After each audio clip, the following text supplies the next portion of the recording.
Assalamualaikum warahmatullahi wabarakatuh. Baiklah, di sini saya Erga Ramanda Saputra dengan NPM 2111080123 Prodi BKPI kelas C. Baiklah, di sini saya akan memenuhi ujian komprehensif yang bertema kualitas pribadi konselor. Kualitas pribadi konselor merupakan faktor yang sangat penting dalam konseling. Beberapa hasil penelitian menunjukkan bahwa kualitas pribadi konselor menjadi faktor penentu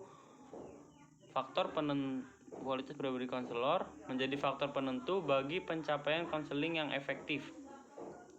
Di samping faktor pengetahuan tentang dinamika, perilaku dan keterampilan terapeutik atau konseling. Dalam kenyataan di lapangan, tidak sedikit para siswa yang tidak mau datang ke ruang bimbingan konseling.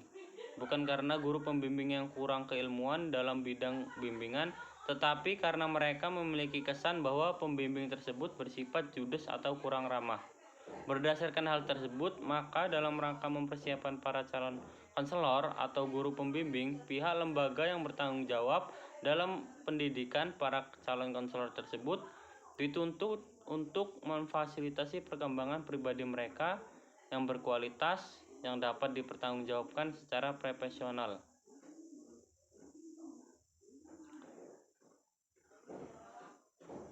Menurut Chavan Naks mengungkapkan bahwa kualitas pribadi konselor ditandai dengan beberapa karakteristik sebagai berikut. Yang pertama, pemahaman, kompeten, kesehatan psikologis yang baik, dapat dipercaya, jujur, kekuatan, bersikap hangat, memberikan respon aktif, sabar, kepekaan, kesadaran holistik, empati, respek, dan ikhlas. Selanjutnya, pemahaman diri. Konselor memahami dirinya dengan baik. Dia memahami secara pastinya yang dia lakukan. Mengapa dia melakukan hal itu? Ini masalah apa yang harus diselesaikan. Pemahaman diri sangat penting bagi konselor karena beberapa alasan berikut. Yang pertama, konselor memiliki persepsi yang akurat tentang dirinya. Cenderung akan memiliki persepsi yang akurat pula tentang orang lain atau klien. Konselor akan lebih mampu mengenal dirinya secara tepat. Terus yang kedua, konselor yang terampil dalam memahami dirinya, maka dia akan terampil juga dalam memahami orang lain. Terus yang ketiga, konselor yang memahami dirinya, maka dia akan mampu mengajar cara memahami dirinya itu kepada orang lain. Terus yang keempat, pemahaman tentang diri memungkinkan konselor untuk dapat merasa dan berkomunikasi secara jujur dengan klien pada saat proses konseling berlangsung. Konselor yang memiliki tingkat self-college yang baik menunjukkan sifat-sifat sebagai berikut. Konselor yang menyadari dengan baik tentang kebutuhan dirinya. Sebagai konselor, dia memiliki kebutuhan diri seperti kebutuhan untuk sukses, kebutuhan merasa dia penting, dihargai, superior, dan kuat. Terus konselor menyadari dengan baik tentang perasaan-perasaannya seperti rasa marah, takut, bersalah, dan cinta. Ketidaksadaran konselor akan perasaannya dapat berakibat buruk terhadap proses konseling.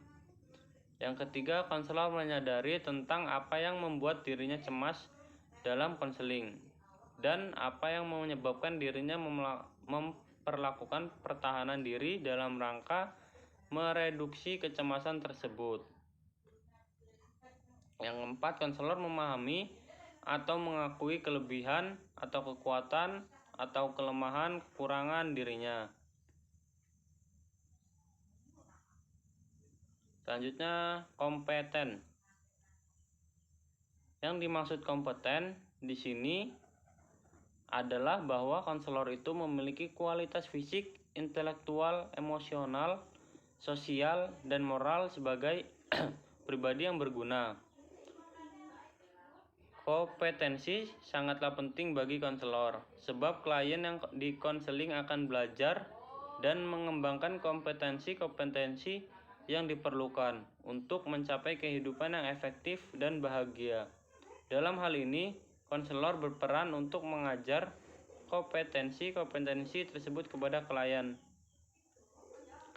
Konselor yang lemah fisiknya, lemah kemampuan intelektualnya, sensitif emosinya, kurang memiliki kemampuan dalam berhubungan sosial, dan kurang memahami nilai-nilai moral, maka dia akan mampu mengajarkan kompetensi-kompetensi tersebut kepada klien.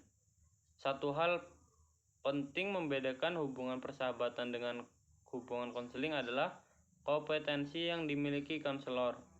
Konselor yang efektif adalah yang memiliki pengetahuan akademik, kualitas pribadi, dan keterampilan konseling. Konselor yang memiliki kompetensi melahirkan rasa percaya diri klien untuk meminta bantuan konseling terhadap konselor tersebut. Di samping itu, kompetensi ini juga sangat penting bagi efisiensi waktu pelaksanaan konseling. Konselor yang senantiasa berusaha meningkatkan kualitas kompetensinya akan menampilkan sifat-sifat atau kualitas sebagai berikut. Yang pertama, secara terus-menerus meningkatkan pengetahuan tentang tingkah laku dan konseling dengan banyak membaca atau menelah buku-buku atau jurnal-jurnal yang relevan, menghadiri acara-acara seminar dan diskusi tentang berbagai hal yang terkait dengan profesinya. Yang kedua, menemukan pengalaman-pengalaman hidup baru yang membantu untuk mempertajam kompetensi dan mengembangkan keterampilan konselingnya. Upaya itu ditempuhnya dengan cara menerima resiko, tanggung jawab, dan tantangan-tantangan yang dapat menimbulkan rasa cemas. Kemudian menggunakan rasa cemas itu untuk mengaktualisasikan potensi-potensinya. Mencoba gagasan-gagasan atau pendekatan-pendekatan baru dalam konseling, mereka senantiasa mencari cara-cara yang paling tepat atau berguna untuk membantu klien. Mengevaluasi efektivitas konseling yang dilakukan dengan menelah setiap pertemuan konseling agar dapat bekerja lebih produktif. Melakukan kegiatan tindak lanjut terhadap hasil evaluasi yang telah dilaksanakan untuk mengembangkan atau memperbaiki proses konseling. Terus ada selanjutnya kesehatan psikologis yang baik. Kesehatan psikologis yang baik dari kliennya, hal ini penting karena kesehatan psikologis, konselor akan menyadari pemahaman terhadap perilaku keterampilan ketika konselor memahami bahwa kesehatan psikologisnya baik dan dikembangkan melalui konseling, maka dia membantu proses konseling tersebut secara lebih positif. Apabila konselor tidak mendasarkan konseling tersebut kepada pengembangan kesehatan psikologis, maka dia akan mengalami kebingungan dalam menetapkan arah konseling yang ditempuhnya. Konselor model dalam berperilaku, apakah dia menyadari atau tidak, setiap pertemuan konseling merupakan satu periode pengawasan yang begitu intensif terhadap tingkah laku yang adaptif. Ketika konselor kurang memiliki kesehatan psikologis, maka perannya sebagai model berperilaku bagi klien menjadi lebih efektif, bahkan dapat menimbulkan kecemasan bagi klien. Apabila itu terjadi, maka konselor bukanlah berperan sebagai penolong dalam memecahkan masalah, tetapi justru sebagai pemicu masalah klien.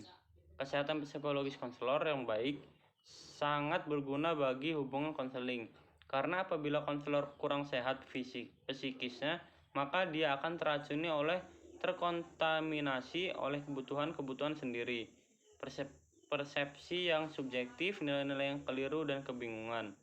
Konselor yang kesehatannya psikologisnya baik memiliki kualitas sebagai berikut. Yang pertama, memperoleh pemuasan kebutuhan rasa aman, cinta, kekuatan, dan seks. Yang kedua, mengatasi masalah-masalah pribadi yang dihadapinya. Yang ketiga, menyadari kelemahan atau keterbatasan kemampuan dirinya.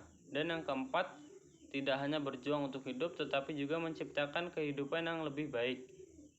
Konselor dapat menikmati kehidupan secara nyaman, dia melakukan aktivitas-aktivitas yang positif, seperti membaca, menulis, bertamasya, bermain, dan berteman.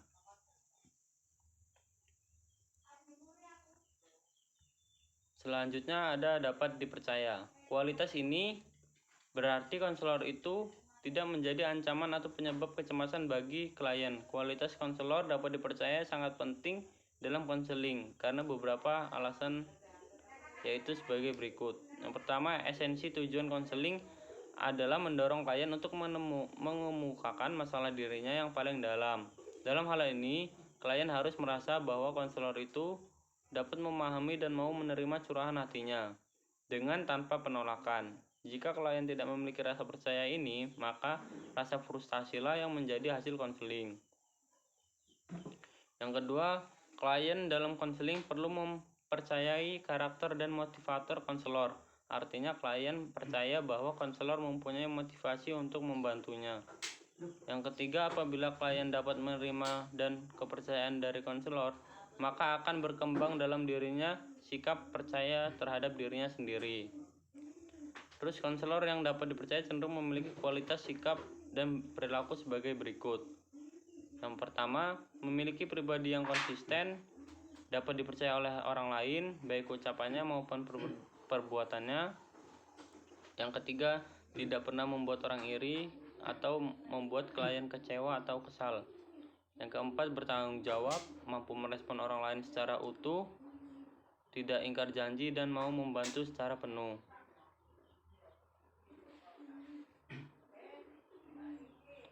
Terus selanjutnya ada jujur.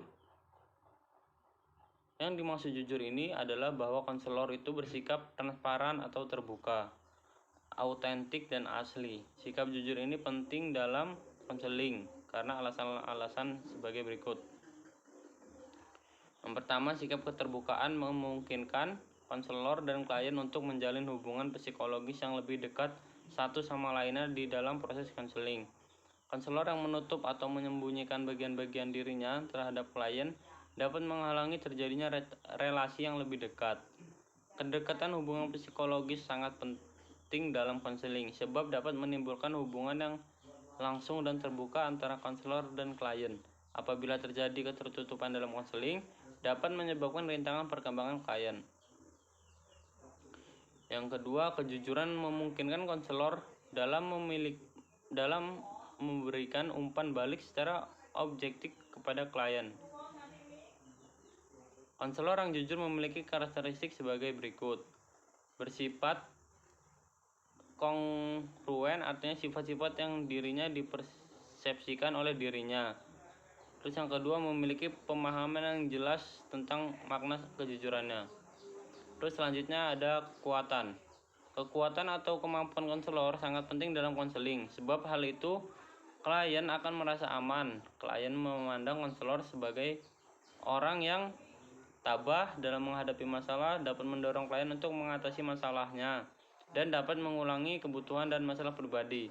Konselor yang memiliki kekuatan cenderung menampilkan kualitas sikap dan berperilaku sebagai berikut.